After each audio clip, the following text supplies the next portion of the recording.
नमस्कार सभी दोस्तों को। आज मैं फिर हाजिर हूँ अपनी एक कविता के साथ। कविता का शीर्षक है पूर्वजों का घर। पूर्वजों का घर से आपको अंदाजा लग गया होगा कि मैं अपने गांव की, अपने घर की एक कहानी सुनाने जा रही हूँ। पहाड़ की एक धार में पूर्वजों का घर, जिसमें कई वर्ष माने बिताए। बचपन के कुछ साल मैंने भी वहीं बिताए। घर का पिछवाड़ा बाखली के लोगों का आम रास्ता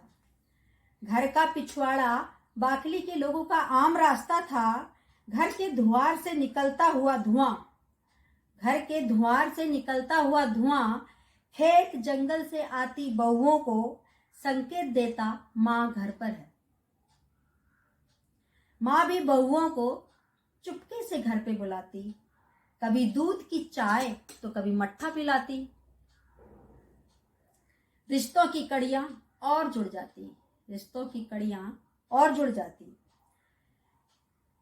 वक्त ने अपना पासा बदला। शिक्षा, स्वास्थ्य और रोटी की जरूरत ने पलायन के जबड़े में धकेला। धीरे धीरे पूरे पहाड़ के दर्द में एक घाव और जुड़ गया। घर जन शून्य हो गया। गोठ में बंधे गाय बकरियों को भी औने पौने दाम विदा कर दिया। घर के बर्तनों को भी बाखली के किसी मकान के कोने में जगह मिल गई। वर्षों तक टकटकी लगाए बर्तन अब कोमा में चले गए।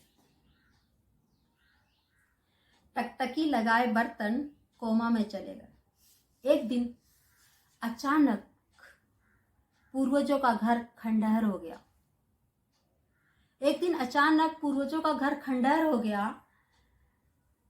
खंडहर की सांसें कई वर्षों तक चलती रही।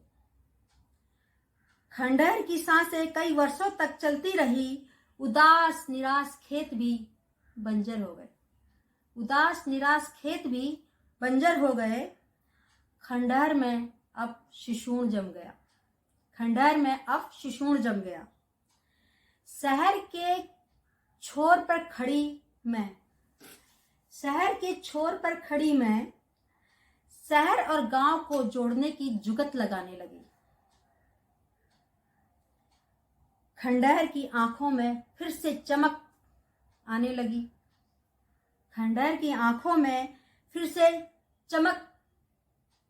आने लगी।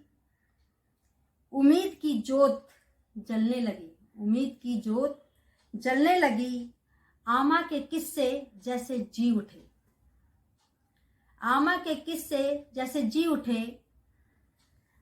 आमा जैसे बोलने लगी, इजा यो कुड़ी सत्य हूँ, जो कभे नहीं छुटन। एक दिन जरूर लौटला। वक्त तेज आंधी सा उड़ रहा था। अपना रंग बदल रहा था।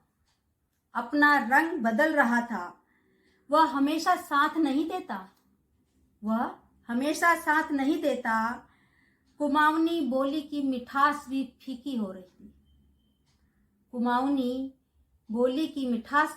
फीकी हो रही थी। लोग भी बदल रहे थे। संस्कृति की खिचड़ी पक रही थी। अब वक्त ने पुकारा है। यही सही वक्त है जब फिर से संभाला जा सकता है पहाड़। संभाला जा सकता है पहाड़। दोस्तों, ये थी मेरे घर की कहानी। आपको कैसी लगी जरूर बताइएगा। मेरा गांव का घर खंडहर हो चुका है। फिलहाल हम फिर से कोशिश कर रहे हैं वो जिंदा हो सके।